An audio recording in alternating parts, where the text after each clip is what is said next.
ele nos leva a esse arrependimento e nós vamos corrigir. Arrependimento é mudança de mente e de direção.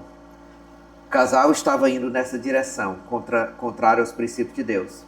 O arrependimento, ele diz, eu não quero, e o Espírito Santo dá força para ele voltar e ir em outra direção, na direção da palavra de Deus, na direção de Deus. Olá, seja muito bem-vindo ao nosso Newscast, nosso podcast da ICE Central, e é um prazer retornar aqui.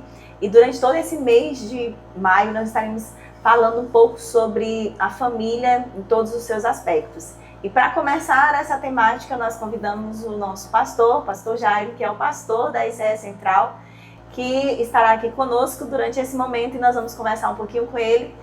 Seja muito bem-vindo, pastor Jairo. Pode se apresentar? Obrigado, é um prazer imenso estar aqui para participar deste programa que tem sido uma bênção. Muitas pessoas têm retornado, enviado mensagem dizendo que têm acompanhado, que têm sido ricamente abençoados pelo Senhor através dos assuntos que são abordados aqui.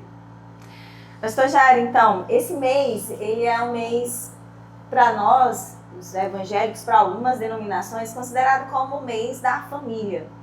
E nada melhor do que começar a nossa conversa falando sobre esses ataques que a família tem sofrido ao longo dos anos, ataques ideológicos, com várias ideologias, como socialismo, feminismo, ataques culturais, que têm realmente distorcido os papéis, as funções, tanto do homem, quanto da mulher, quanto dos filhos.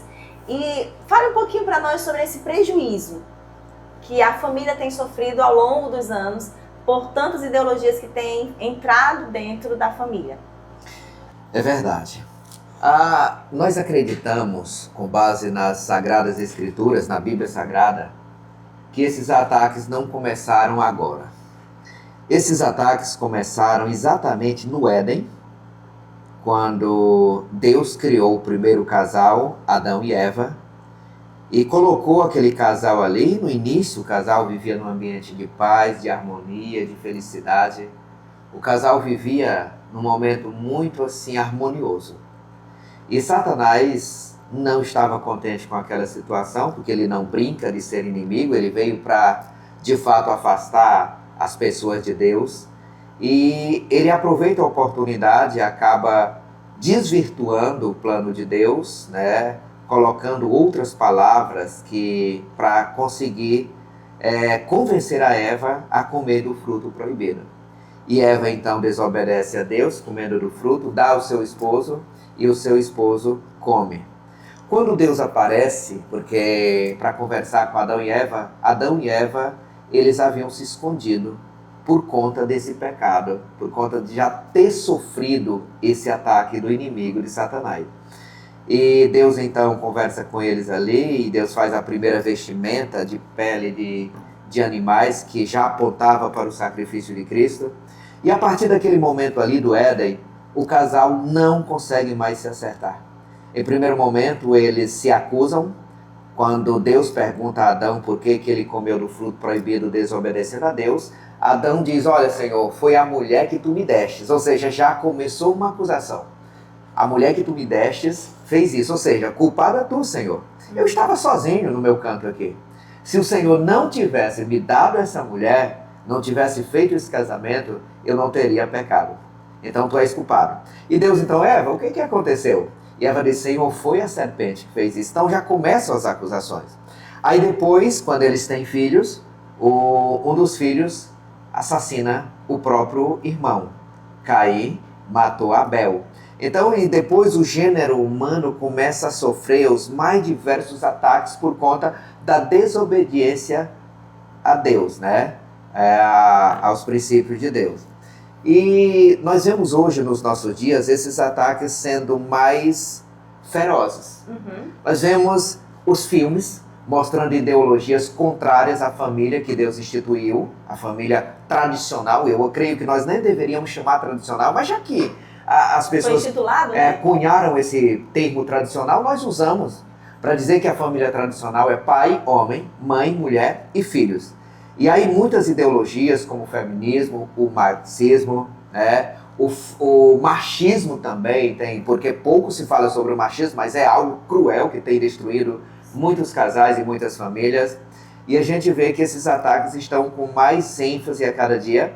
E é interessante que alguns deles são até, entre aspas, permitidos por parte da sociedade. Por exemplo, o machismo, ele é altamente condenado e deve ser condenado mesmo.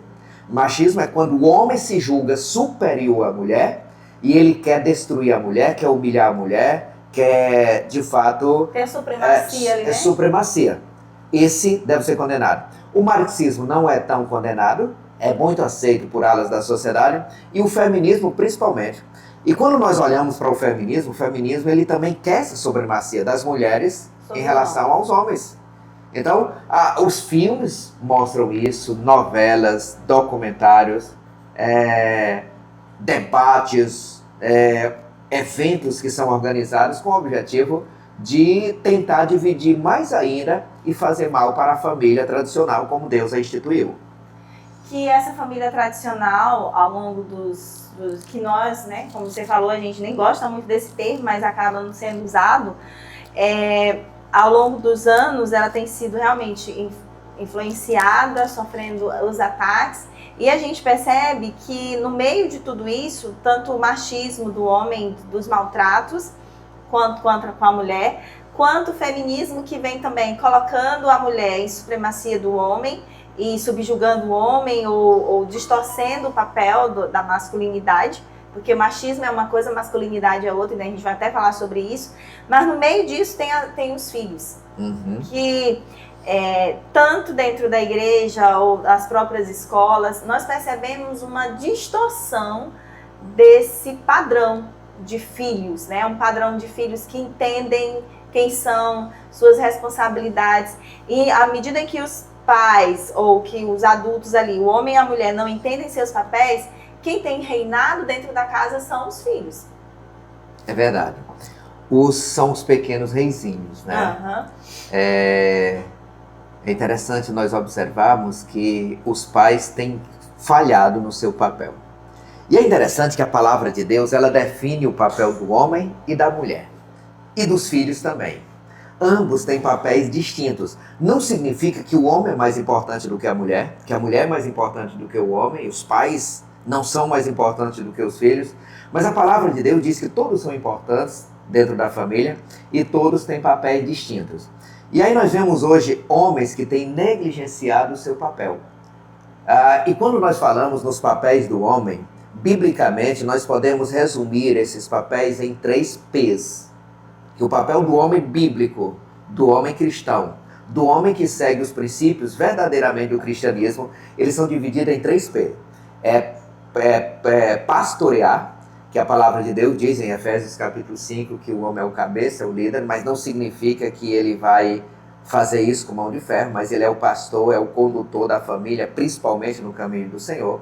Tem o papel de prover também, né? Mesmo que a mulher trabalhe, mas até na nossa cultura ocidental, que é formada sob os princípios judaicos cristãos, nós vemos que o homem ele tem um papel de prover. Mesmo que a mulher trabalhe, e ela, tudo bem, ela gosta de trabalhar e deve trabalhar, a sociedade traz essa excelente abertura que trabalha e deve trabalhar, mas o homem tem um papel de prover.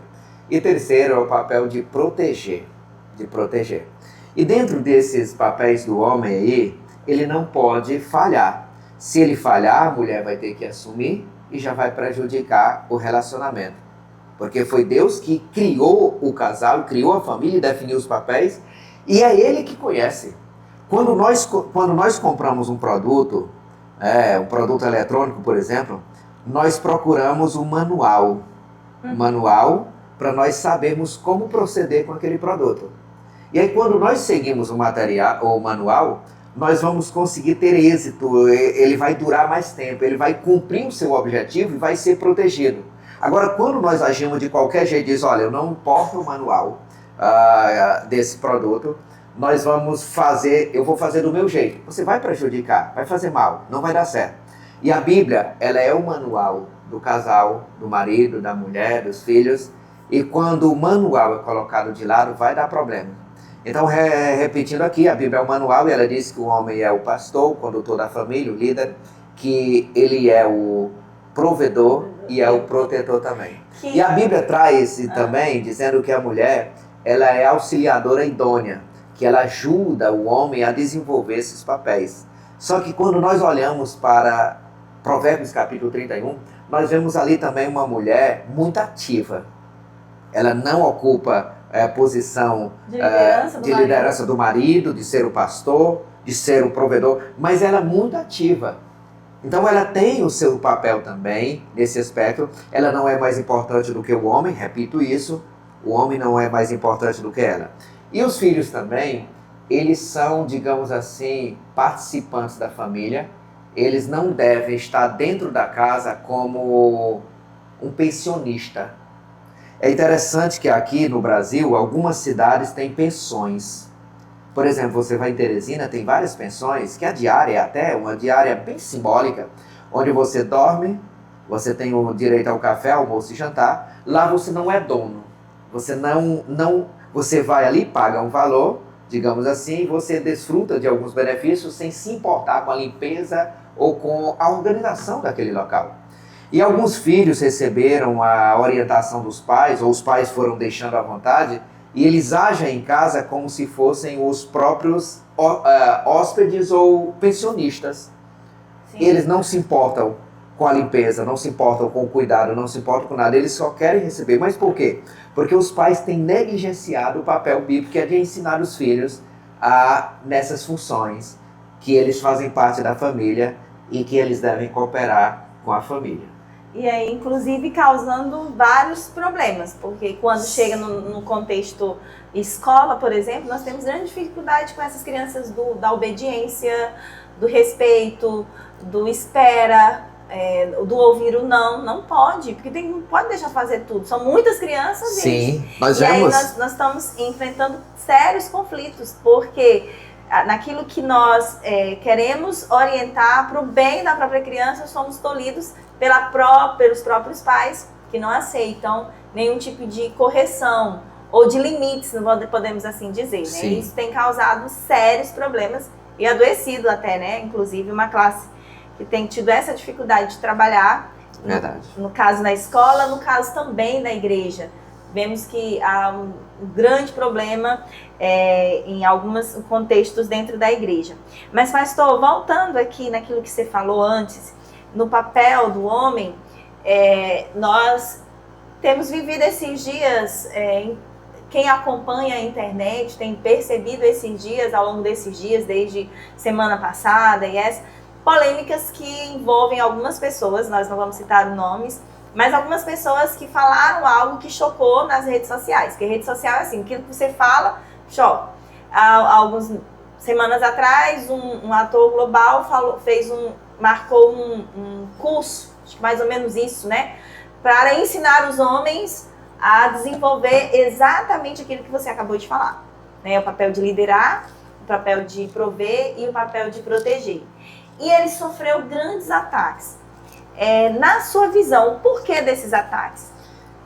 Olha só, o modelo de família estabelecido por Deus lá no Jardim do Éden, que é homem, esposo, pai, mulher, esposa, mãe, filhos, ele tem sido atacado e os ataques começaram lá, há muitos anos atrás.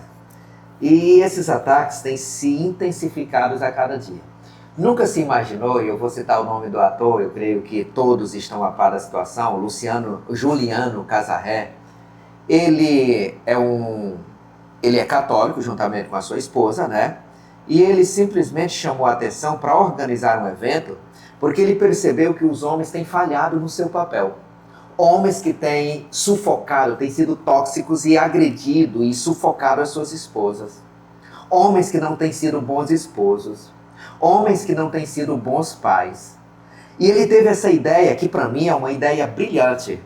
Ele disse, eu vou fazer um evento, e nesse evento eu vou chamar os homens para a razão. Vou chamar os homens para observar melhor, para serem melhores esposos, para serem melhores provedores, protetores, guias, líderes da sua família. Eu vou ensinar, dar dicas para que esses homens sejam melhores pais e criem melhor os filhos, preparem melhor os filhos para a sociedade. Só que ele foi mal compreendido pessoas o atacaram de uma forma sem precedente. Claro que teve as pessoas que o atacaram e pessoas que também o apoiaram, né, nas redes sociais. E pessoas o atacaram dizendo que esse discurso dele é um discurso machista, patriarcal, retrógrado, e é um discurso que não tem mais vez na nossa sociedade. Tá? E aí a esposa dele, depois disso, acabou até dando uma entrevista e um podcast também, dizendo que ela estava grávida, e quando ela descobriu que estava grávida, ela já estava sendo cortejada por ele, uma história bem interessante. E nesse momento, ela disse que contou para ele que estava grávida de um outro homem. E ele disse, pois você deve estar mais linda. Eu quero casar contigo. E casou com ela, assumiu o filho de um outro homem. Então ele queria ensinar isso. Este é o papel do homem. Ele está afim da mulher, ele vai conquistar a mulher já foi abandonada por outro, e de repente ele diz, eu vou casar contigo, não importa se você está grávida de outro, essa criança não tem nada a ver. E ele criou como pai. Tá? Então ele queria chamar a atenção exatamente para isso, mas a sociedade não aceita. Os humoristas fizeram piadas, foram sarcásticos, muitos comentaristas acabaram atacando, mas na verdade o que eu creio que ele estava querendo fazer era voltar os homens para o princípio mais próximo das Sagradas Escrituras, daquilo que Deus estabeleceu.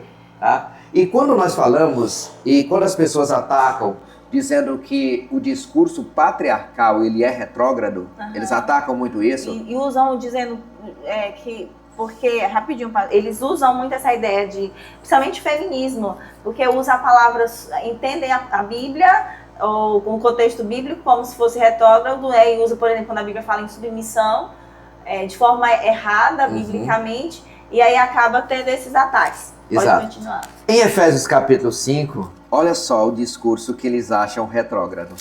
Diz que o marido, ele deve amar a esposa como Cristo amou a igreja. Que é de sacrifício. De amor sacrificial. É um herói, deve ser um herói, significa, né? O seguinte, que se o bandido vem para assaltar o casal, o marido toma a frente e deixa a esposa atrás protegida. Que se o marido vai ver que tem um perigo, ele esconde a esposa, ele protege a esposa, ele arrisca a sua própria vida. Então, para a sociedade, esse discurso patriarcal do homem proteger a mulher, que é um dos P's que eu citei no início, ele é retrógrado, que não tem mais, não tem mais vez na nossa sociedade pós-moderna. Só que nós vemos que esse discurso, na verdade, ou essa ideia da família patriarcal, conforme Deus estabeleceu, ela é bíblica, ela é importante para a nossa sociedade, está muito faltando, porque se eu sigo o princípio da palavra de Deus, eu vou amar a minha esposa com amor sacrificial, e eu estou na frente dela, eu vou proteger a minha esposa, eu vou prover, eu vou estar ao lado dela, eu não vou desrespeitar, eu vou ser fiel, eu vou cuidar dela em todas as áreas da vida, como Cristo ama a igreja e cuida da igreja dele. É isso que diz Efésios capítulo 5. Então, atacaram muito esse evento do Juliano Casarré, mas ele não desistiu, ele vai continuar fazendo o evento. Mas é isso, porque a sociedade, ela quer impor, ou parte da sociedade, ou os ativistas, melhor dizendo, quer impor um novo modelo de família. Que nós percebemos ao longo já dessa doutrinação ou dessa mudança que eles têm feito ao longo dos anos, que isso não é de agora, nós estamos sofrendo agora, mas isso vem, né, ao longo dos anos, sendo implementado dentro da cultura, dentro de filmes, como você falou, dentro do próprio conteúdos escolares, enfim. Mas o que a gente percebe é que é um fracasso. Tem sido um fracasso. Por quê? Porque hoje nós não temos mais... o feminismo, por exemplo, ele destruiu a masculinidade. Achando que estava combatendo o machismo, estava combatendo a masculinidade.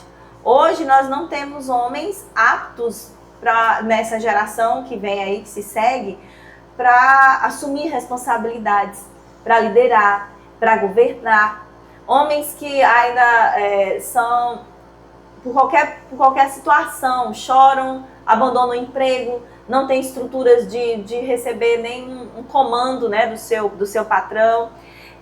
A gente percebe que a mulher que foi colocada como a menina superpoderosa lá dos desenhos está adoecida, não tem condição, porque a ideia é a mulher, ela pode fazer tudo que ela quiser e ela não pode. Nós temos limites físicos, emocionais, estruturais, mesmo da nossa própria estrutura, que nós não podemos fazer tudo que nós queremos. Tudo que um homem faz eu posso fazer, não posso. Começa pela força física. Não temos nem como. E isso tem, ao longo dos anos, essa estrutura foi mudando, a mulher foi tentando tomar certas posições e trouxe grandes prejuízos. E aí, ao invés de combater, o que nós podemos perceber, pastor, que ao invés de combater o machismo, dos poucos homens que ficaram, muitos acabam desenvolvendo o machismo porque, de uma forma, até uma certa forma de defesa. Porque as mulheres vieram contra e eles acabam se... É verdade, é um pecado combatendo o outro pecado. E o que chegando ao estado que nós estamos, onde nós vamos ter, como você tem, nós temos que ensinar como ser pai, como ser mãe e como ser filho. Algo que deveria ser ensinado no lar, está tendo que ser ensinado dentro da igreja. Mas, pastor, voltando aqui mais um pouquinho sobre essa ideia do machismo e masculinidade. É uma linha tênue, como entender isso, como desenvolver uma masculinidade bíblica sem agredir, sem ser machista, sem ofensas. É uma outra polêmica que está nas redes sociais, né, que se fala muito, que tem sido falada essa semana, que inclusive dentro da igreja o machismo, a violência contra mulheres, a opressão contra os filhos, o ensino bíblico de forma aguerrida não, mas agressiva, porque parece que é uma linha tênue, machismo e masculinidade. Interessante quando a gente procura em qualquer dicionário, e eu acabei de ver aqui exatamente no Google, o que é machismo, e diz que é um conjunto de crenças e comportamentos que assume a superioridade masculina, baseado em papéis de gênero rígidos que limitam ambos os sexos. O machismo também, ele é pecado, tá? Porque ele coloca o homem em superioridade à mulher e aos filhos. E muitos nessa superioridade, muitos homens, eles acabam sendo tóxicos e destruindo a mulher, né? Reprimindo a mulher e tudo mais. E é interessante que nós somos acusados de sermos da cultura patriarcal, da família patriarcal, machista, tudo. E algumas pessoas pegam até alguns exemplos da Bíblia, né? E é interessante que quando nós formos estudar a Bíblia, nós precisamos observar que ela é descritiva e normativa. Descritiva porque ela mostra o pecado das pessoas. Ela não esconde Ela não esconde, por exemplo, o pecado de Abraão, de Isaac, de Jacó, os 3 patriarcas. A Bíblia não esconde o pecado de Davi, não esconde o pecado de Salomão. E algumas pessoas dizem, olha, os evangélicos, os cristãos acabam dizendo de uma coisa, que o casamento é monogâmico entre um homem e uma mulher, só que na Bíblia você vê alguns que eles ensinam na igreja, estudam e pregam, que tinham várias mulheres e eram até machistas, que a Bíblia vai tratar sobre isso também. Olha, mas está descrevendo o pecado deles, mas não significam que eles eram machistas, não, que eles sufocavam as mulheres. Até porque a Bíblia, conforme esse texto que nós lemos de Efésios capítulo 4, versículo 21 em diante, nós encontramos assim Jesus Cristo, ou o apóstolo Paulo, melhor dizendo que nós devemos amar com amor sacrificial as esposas. Contra o feminismo também é a crença de que as mulheres querem assumir o seu papel, querem assumir o seu lugar. E aí a linha mais radical do feminismo vai até dizer ou ensinar ou pregar que as mulheres devem ser superiores aos homens. E acabam desprezando qualquer área da domesticidade, de lar, de família, de ter filho, tudo é acabam desprezando. Inclusive, eu vi esses programas, essas páginas que tem no Instagram, nas redes sociais, onde os homens estão entrevistando algumas pessoas na rua, e de repente teve um, que eu não lembro o nome agora, que ele saiu entrevistando algumas pessoas e chegou numa mulher e disse: o que seria a nossa sociedade sem os homens? E ela, feminista, pega de surpresa na rua, ela diz: seria uma paz, uma tranquilidade, o melhor lugar. Se os homens fossem eliminados, ela diz, o mundo seria melhor.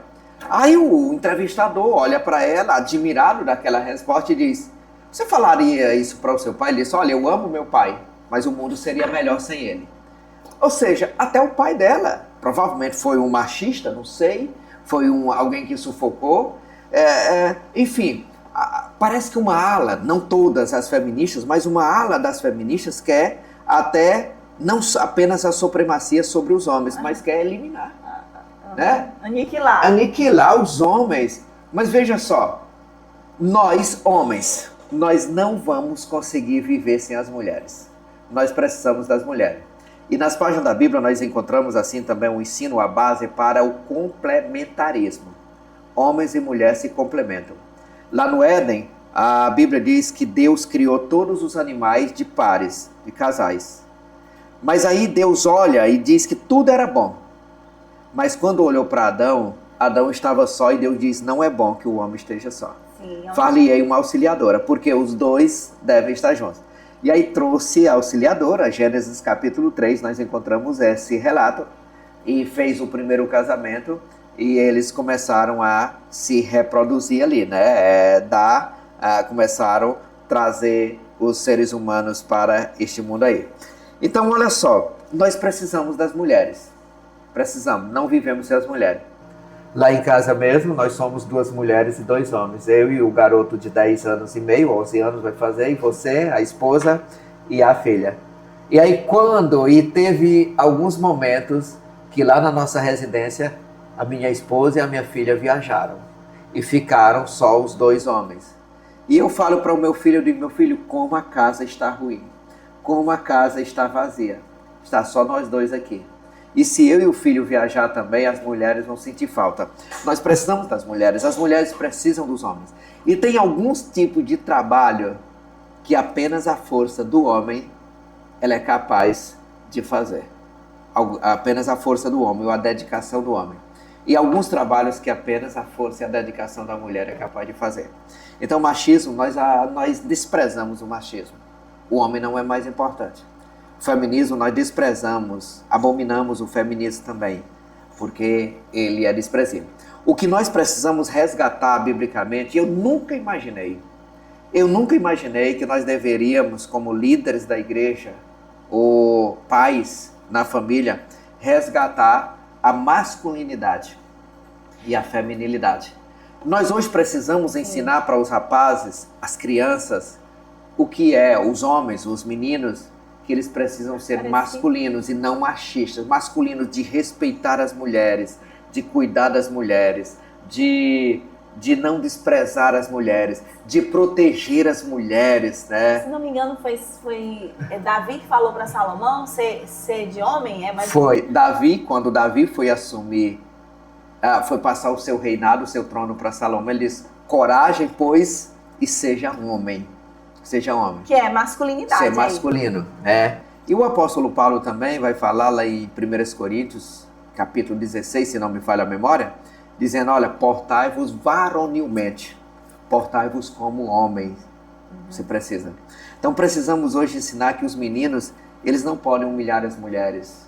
Por exemplo, o homem não deve, o pai não deve olhar para o seu filho e dizer: meu filho, você namore com aquela moça, faça isso assim, assim. Ou seja, depreciando aquela moça. O pai cristão, estou falando do pai cristão, ele fala para o seu filho: meu filho, quando você for namorar, namore com o objetivo de respeitar aquela moça.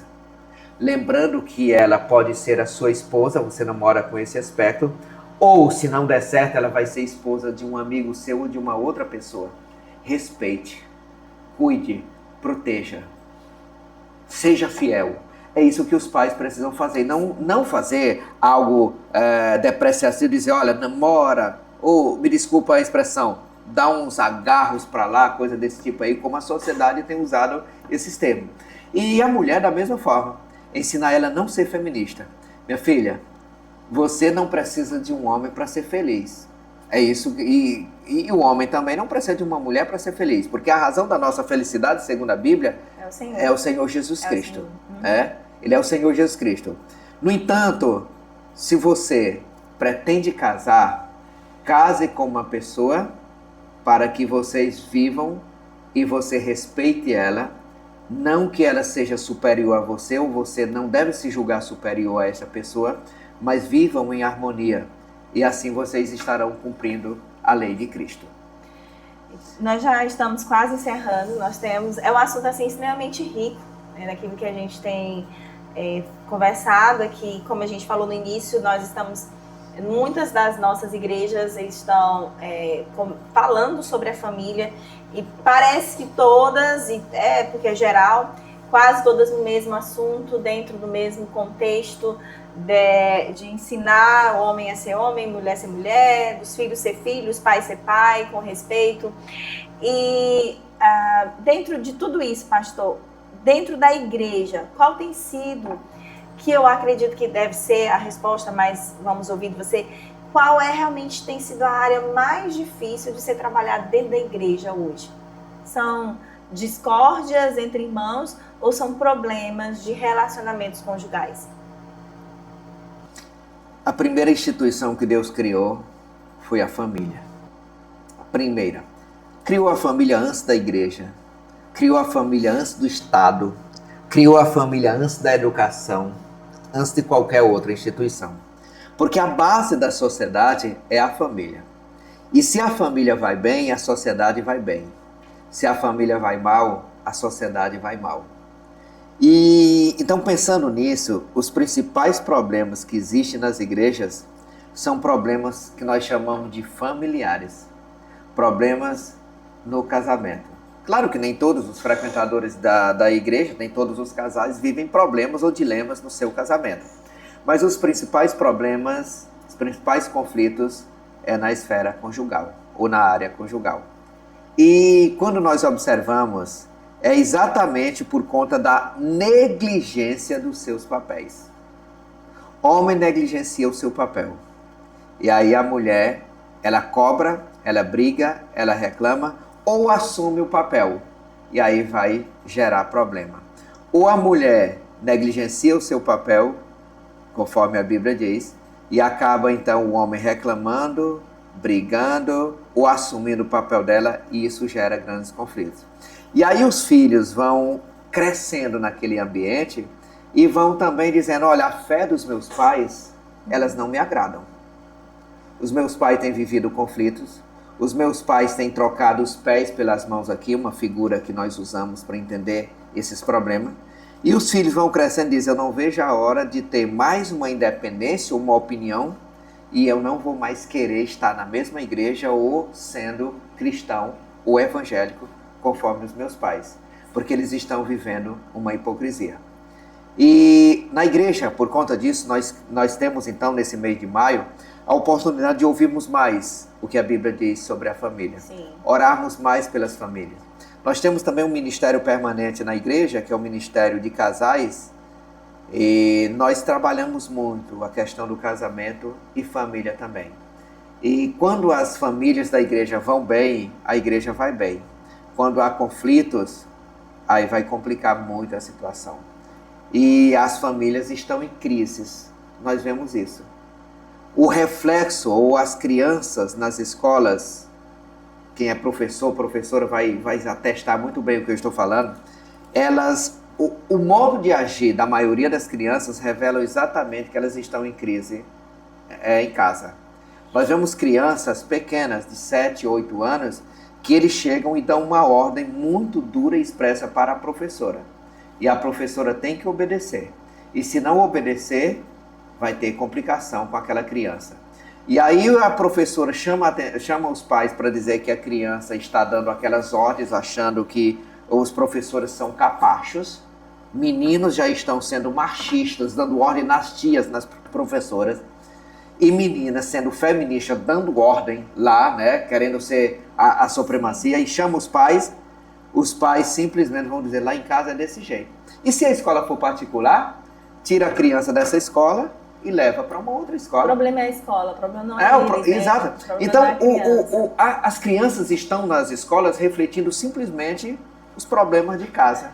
E sem falar num número gritante de separações. E antes, essa ideia, né, da família era dentro da religião, do cristianismo, existia assim, parece que um zelo, um cuidado. Pouco tinha separação, mas não era o que é hoje. Hoje não, por qualquer problema a gente se separa. Eu não consigo mais, os casais, as famílias não conseguem mais resolver seus problemas, né? E vivem, e isso causa um prejuízo também gigantesco no coração, na mente das crianças. Provavelmente essas crianças não vão conseguir lá na frente ou se relacionar com Deus, ou se relacionar com uma outra pessoa também, né? Construir o seu relacionamento. Mas, pastor, nós já estamos quase chegando ao final. E uma das coisas antes de nós encerrarmos esse momento, que foi um momento muito bom, é um assunto assim, extremamente rico, vasto, quando se fala de família, quando se fala de papéis, você falou um pouco. E lá em Gênesis, Deus instituiu o papel. Teve o pecado.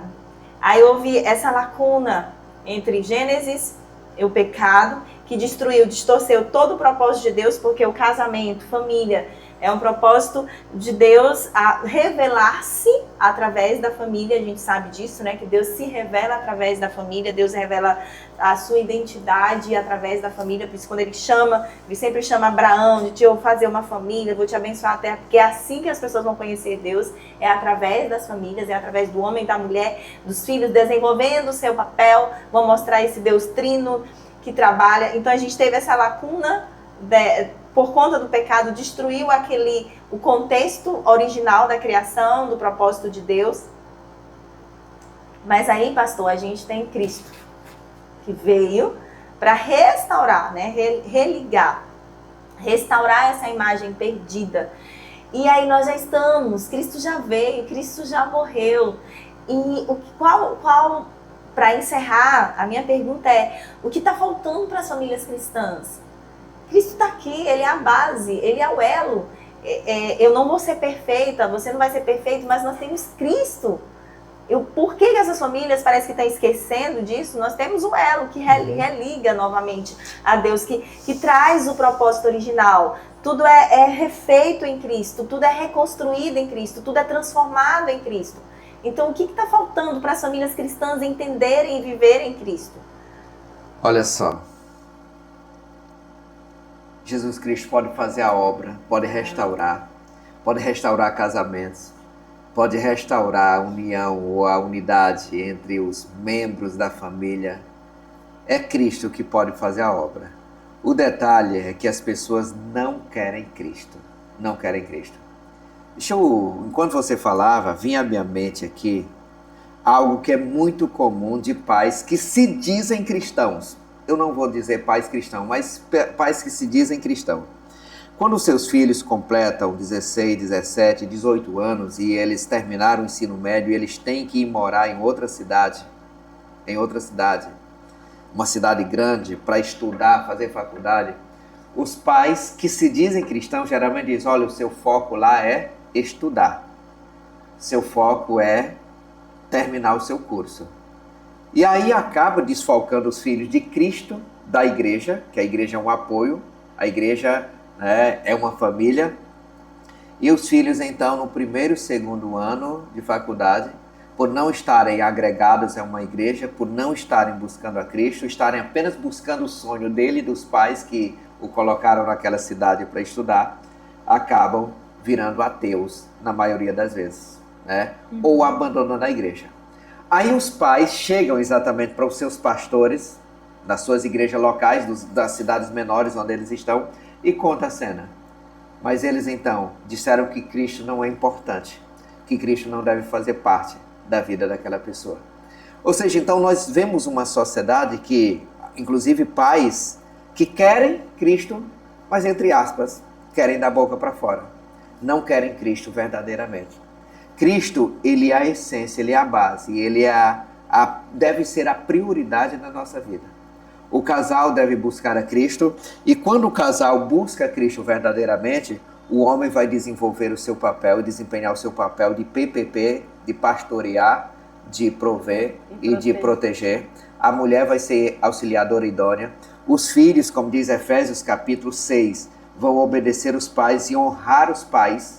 Obedecer, inclusive, até cuidar das tarefas de casa juntamente, porque eles não são hóspedes nas casas. Eles são família. Eles são família, faz parte da família. Então, Efésios capítulo 6, versículo 1 e 2 diz que eles vão obedecer, fazer aquelas tarefas.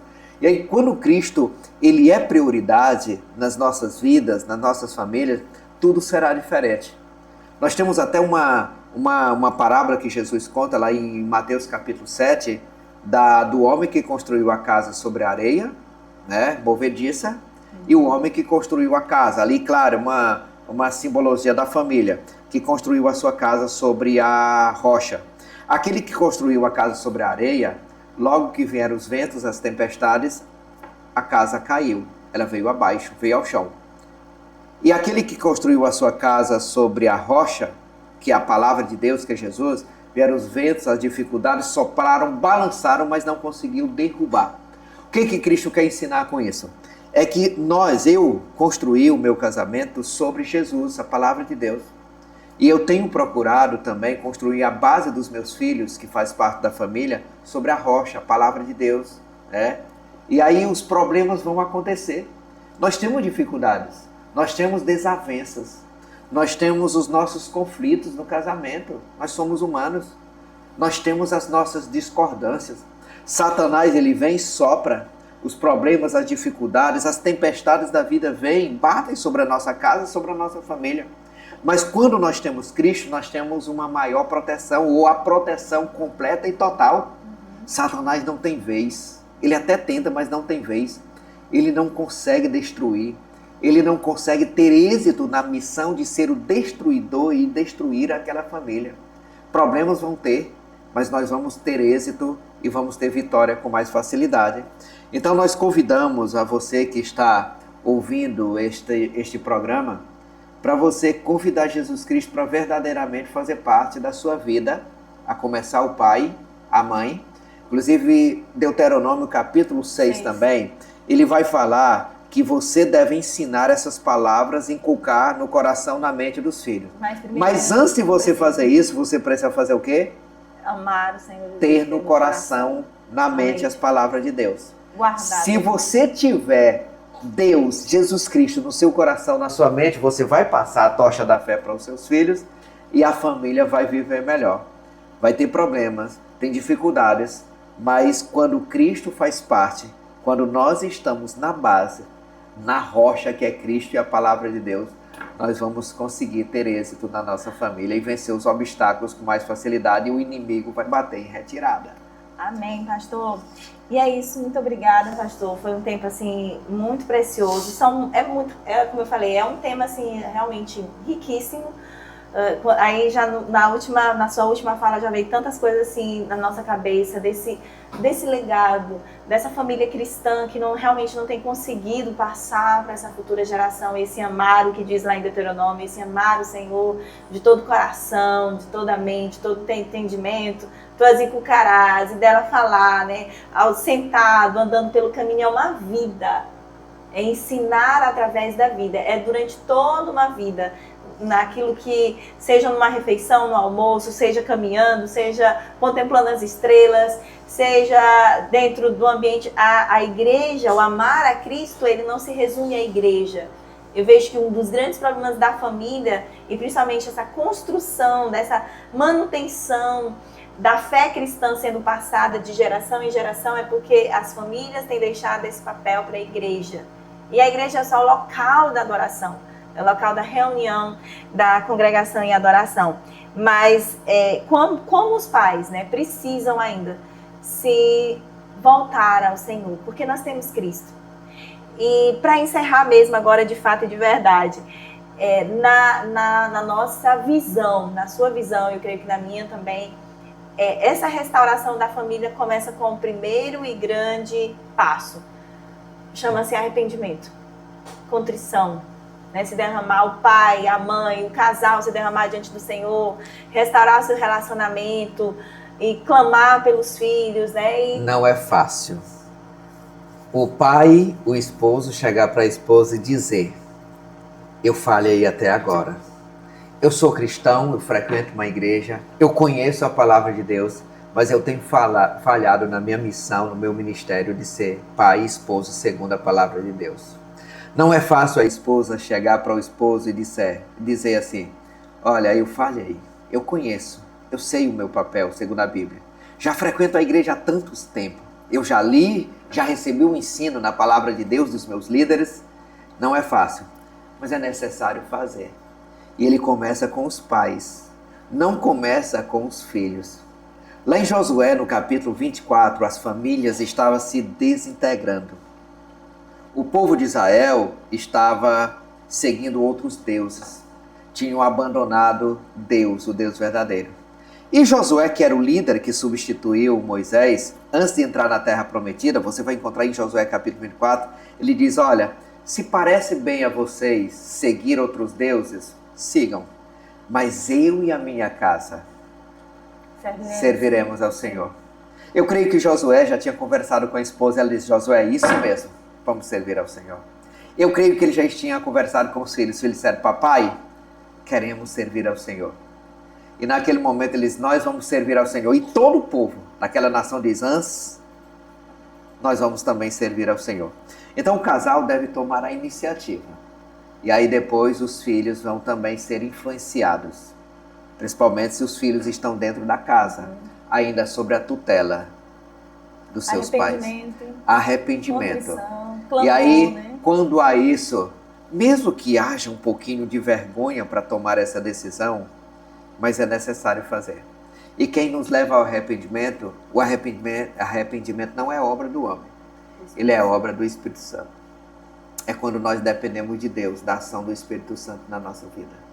Ele nos leva a esse arrependimento e nós vamos corrigir. Arrependimento é mudança de mente e de direção. O casal estava indo nessa direção, contrário aos princípios de Deus.